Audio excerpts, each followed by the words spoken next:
Hello दोस्तों, मैं जाकिर हुसैन आपके अपने जेडएस क्लासेस में स्वागत करता हूं। चलिए हम एंशिएंट हिस्ट्री की श्रृंखला को बढ़ाते हुए वीडियो नंबर 6 में क्वेश्चन नंबर 200 से स्टार्ट करते हैं। इसमें लगभग वीडियो में 30 क्वेश्चन होंगे और बाकी जो है हमारे आप यूट्यूब चैनल जेडएस क्लासेस से आप बाकी 5 वीडियो जो है देख सकते हैं। सभी एमसीक्यू क्वेश्चन है, वह जो है एंशिएंट हिस्ट्री चाहे किसी भी एग्जाम के लिए हो, ठीक ना, ये सब चुनिंदे क्वेश्चन है। तो चलिए स्टार्ट करते हैं। दिया है कौटिल्य के अर्थशास्त्र के अनुसार मौर्यकालीन न्याय व्यवस्था में निम्नलिखित न्यायालय अस्तित्व में थे। मतलब कौन कौन से न्यायालय जो थे अस्तित्व में थे? धर्म महामात्र, धर्म अस्थिय, रज्जुक, कंटक शोधन। तो देखिए यहाँ पर नीचे कोड दिया हुआ है, लेकिन हम लोग यहीं पे हम जो है आपको बताते हैं। देखिए कर रहा है कौटिल्य के अर्थशास्त्र के अनुसार मौर्यकालीन न्याय व्यवस्था जो थी उसमें कौन कौन से न्यायालय अस्तित्व में थे। तो एक न्यायालय जो था वो अब धर्म अस्थिय था और दूसरा जो था कंटक शोधन था। सो राइट ऑप्शन जो होगा आपका 2 और 4 जो होंगे, ठीक ना, जिस कोट में आपका 2 और 4 रहेगा वो क्या होगा, सही होगा। नेक्स्ट क्वेश्चन है कि अशोक के किस अभिलेख में अकाल दुर्भिक्ष का उल्लेख है? दुर्भिक्ष मतलब क्या होता है? अकाल होता है। तो कह रहे किस में? सोहगौरा में, मस्की, शोपारा, कलसी, इनमें से कोई नहीं है एक से अधिक। ये सब क्या है? सोहगौरा, मस्की, शोपारा, कलसी, ये सब क्या है? अशोक का अभिलेख है। तो अशोक के अभिलेख में जो उत्कीर्ण कराया गया था वह सोहगौरा अभिलेख में उत्कीर्ण कराया गया कि अकाल का उल्लेख किया गया है, मतलब बताया गया है। तो राइट ऑप्शन क्या होगा? ए होगा। नेक्स्ट क्वेश्चन है कि अपने धर्म का प्रचार करने के लिए अशोक ने निम्नलिखित में से किसकी सेवा ली थी? मतलब किन किन लोगों का जो है सहारा लिया था अपने धर्म का प्रचार करने के लिए? क्या राजुक, प्रादेशिक, युक्त, ये सभी, इनमें से कोई नहीं है एक से अधिक। देखिए जब गौतम बुद्ध जो है धर्म का प्रचार करने के लिए अशोक जो है अपने धर्म का प्रचार करने के लिए राजुक को भी साथ में लिए थे, पारदर्शिक, युक्त, ये सभी। मतलब जो राइट ऑप्शन जो होगा क्या होगा? डी होगा।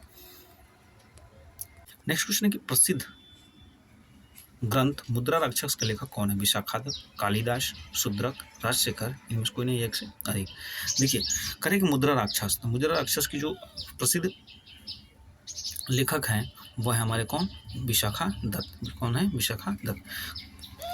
कालिदास के कौन कौन सी पुस्तक है? अभिज्ञान शाकुंतलम। क्या है? अभिज्ञान शाकुंतलम जो है इन सबसे अधिक पूछा जाता है कालिदास की कौन सी है रचना, तो अभिज्ञान शाकुंतलम है।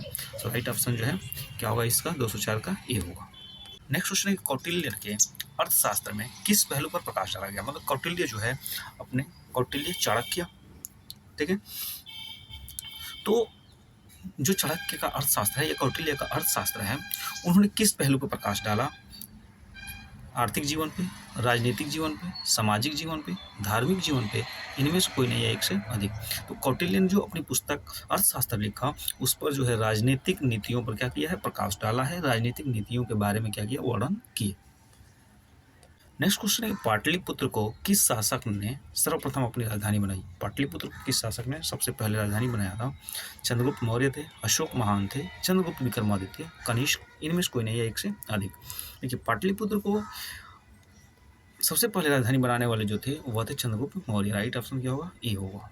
निम्नलिखित में से कौन सा स्रोत मौर्यों की नगर प्रशासन का विस्तृत विवरण प्रस्तुत करता है? मतलब कह रहे हैं कि निम्नलिखित में से कौन सा स्रोत जो है, कौन सा क्षेत्र जो है या कहाँ से शुरुआत होती है कि मौर्यों के नगर प्रशासन की सारी व्यवस्थाओं का वर्णन प्रस्तुत किया जाता है? कौटिल्य का अर्थशास्त्र, मेगास्थनीज की इंडिका, विशाखादत्त का मुद्रा राक्षस, अशोक का अभिलेख, इनमें से कोई नहीं है एक से अधिक।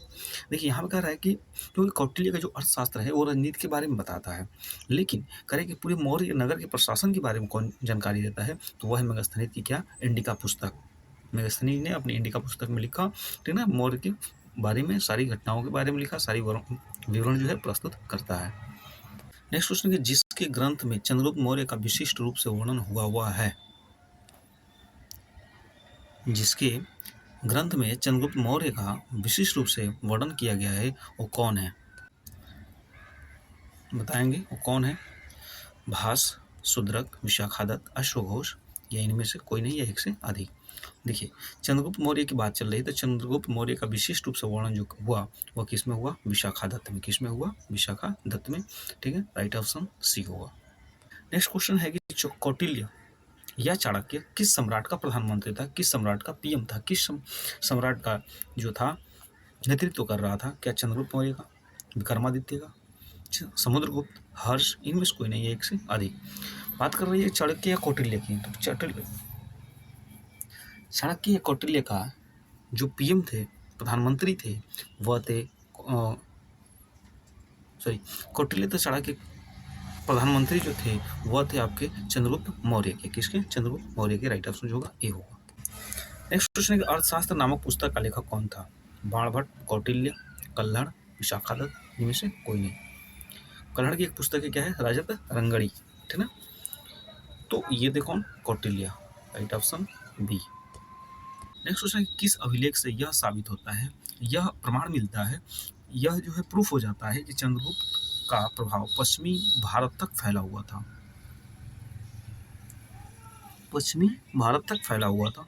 कलिंग अभिलेख, अशोक का गिरनार अभिलेख, रुद्रदामन का जूनागढ़ अभिलेख, अशोक का सोपरा अभिलेख? तीन में से कोई नहीं है, एक से अधिक। बात किसकी चल रही है? चंद्रगुप्त का, कि प्रभावी पश्चिमी भारत तक फैला हुआ था। कौन सा अभिलेख जो है बताता है प्रत्यक्ष रूप से? तो वह बताता है रुद्रदामन का जूनागढ़ का अभिलेख। Right option C. Next question है कि प्राचीन भारत का वो प्रसिद्ध शासक कौन था जिसने अपने जीवन के अंतिम दिनों में जैन धर्म को अपना लिया था? वो कौन से शासक थे? चंद्रगुप्त मौर्य, अशोक, समुद्रगुप्त, बिंदुसार? इनमें से कोई नहीं या एक से अधिक।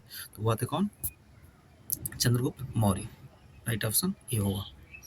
नेक्स्ट क्वेश्चन है कि निम्न पुस्तक में मौर्य काल में पाटलिपुत्र प्रशासन का वर्णन उपलब्ध है? मतलब किस पुस्तक में जो है पाटलिपुत्र के मौर्य काल में पाटलिपुत्र के प्रशासन का क्या किया गया? वर्णन किया गया। अर्थशास्त्र में, इंडिका में, महाभाष्य में, अमरकोश? इनमें से कोई नहीं है, एक से अधिक। तो चूंकि मौर्य काल की बात कर रहा है तो मौर्य काल में कौन थे हमारे? मेगास्थनीज, और मेगास्थनीज ने अपनी पुस्तक लिखा है इंडिका, तो इंडिका में ही बताए थे पाटलिपुत्र प्रशासन के बारे में। सो राइट ऑप्शन बी होगा। फिर क्वेश्चन का रिवीजन कर दिया है। वह स्रोत जिसमें पाटलिपुत्र के प्रशासन का वर्णन उपलब्ध है वो क्या है? इंडिका है, ठीक है। राइट ऑप्शन सी होगा यहाँ पे। नेक्स्ट क्वेश्चन है पाटलिपुत्र को किस शासक ने सर्वप्रथम अपनी राजधानी बनाई? चंद्रगुप्त मौर्य, अशोक महान, विक्रमादित्य, कनिष्क? इनमें से कोई नहीं। तो बनाए थे Chandragupta Maurya. Right option B होगा। नेक्स्ट क्वेश्चन, इंडिका का मूल लेखक कौन थे? इंडिका पुस्तक के मूल लेखक कौन थे? निआर्कस, मेगास्थनीज, प्लूटार्क, डोयोडोरस? इनमें से कोई नहीं है, एक से अधिक। मेगास्थनीज कौन थे? मेगास्थनीज। राइट ऑप्शन जो होगा बी होगा। देखिए मौर्य समाज का विभाजन 7 वर्गों में विशेष तौर पर उल्लिखित है। मतलब मौर्य समाज का जो विभाजन हुआ वो 7 वर्ग में हुआ, लेकिन विशेष रूप से किस पुस्तक में उल्लिखित है? क्या कौटिल्य के अर्थशास्त्र में है, अशोक के शिलालेख में है, पुराणों में है, और डी मैं कह देता हूँ मेगास्थनीज की इंडिका पुस्तक में। देखिए चंद्रगुप्त मौर्य के दरबार में मेगास्थनीज ही रहते थे और उन्होंने अपनी इंडिका पुस्तक लिखा, तो जाहिर सी बात है कि उनका विभाजन भी उसी पुस्तक में लिखा गया। सो राइट ऑप्शन जो होगा डी होगा। यहाँ दिया इंडिका का लेखक कौन था? कौन थे? मेगास्थनीज। कौन थे? मेगास्थनीज। राइट ऑप्शन जो होगा बी होगा। नेक्स्ट क्वेश्चन का अशोक का जो धम्म है और धम्म का मूल संदेश क्या है? वो धम्म जो है किस प्रकार का संदेश देती है, किस प्रकार के लोगों को जो है अपनी तरफ आकर्षित करती है? क्या कहती है? राजा के प्रति वफादारी होना चाहिए, शांति एवं अहिंसा होनी चाहिए, बड़ों का सम्मान होना चाहिए, धार्मिक सहनशीलता होनी चाहिए। देखिए कोई भी धर्म होगा तो ये सब सारी चीज़ें जो होगी वही जो है धार्मिक चीज़ें जो है आपको संदेश देती है कि अपने राजा के, अपने मालिक के प्रति वफादार बनना, शांति एवं अहिंसा रखना, बड़ों का सम्मान करना, धार्मिक सहनशीलता। तो हम यहाँ कह सकते हैं कि एक से अधिक। राइट ऑप्शन क्या होगा? ई होगा। नेक्स्ट क्वेश्चन, सम्राट अशोक चंद्रगुप्त का क्या था? बेटा, पोता, दादा, पिता?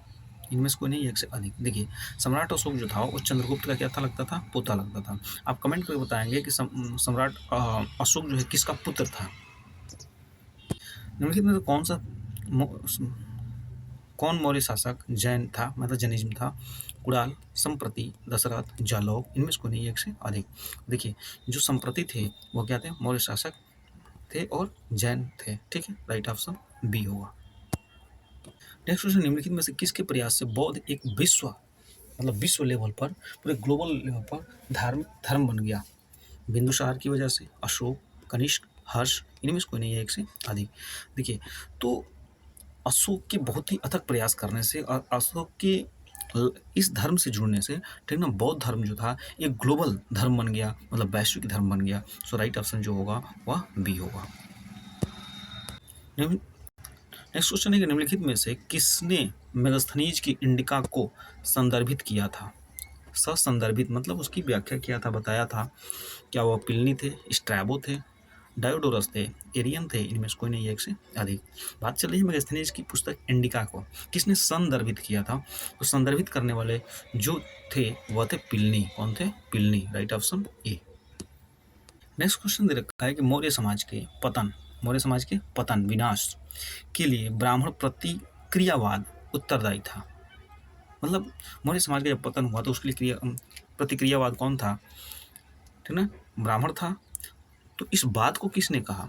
क्या वो हरप्रसाद शास्त्री थे, यूएन घोषाल, डीडी कोशाम्बी, रोमिला थापर, इनमें से कोई नहीं, एक से अधिक। तो वो थे DD Kosambi. Right option C होगा। नेक्स्ट क्वेश्चन दिएगा, अशोक की नीति के आर्थिक परिणामों के कारण ही मौर्य समाज का पतन अधिकांशतः उचित था। अशोक की नीति के अधिक आर्थिक परिणामों के कारण ही मौर्य समाज का पतन अधिकांशतः उचित था। इस तथ्य में किसने विश्वास किया? Romila Thapar, D N Jha, B N Smith, S C Chaudhuri, या इनमें से कोई नहीं, या एक से अधिक। देखिए यहाँ बात कर लेंगे तो Romila Thapar, D N Jha, B N Smith, M Ray Chaudhuri, इन सबके मिली जुली थी। ठीक है ना। सो राइट ऑप्शन जो होगा यहाँ पे हम कह सकते हैं ई होगा। इनमें से कोई नहीं, एक से अधिक होगा। नेक्स्ट, निम्नलिखित में से कौन सा अभिलेख ऐसे दो धान्यगारों के निर्माण का उल्लेख करता है जिनके संकट काल में उपयोग किया जा सके?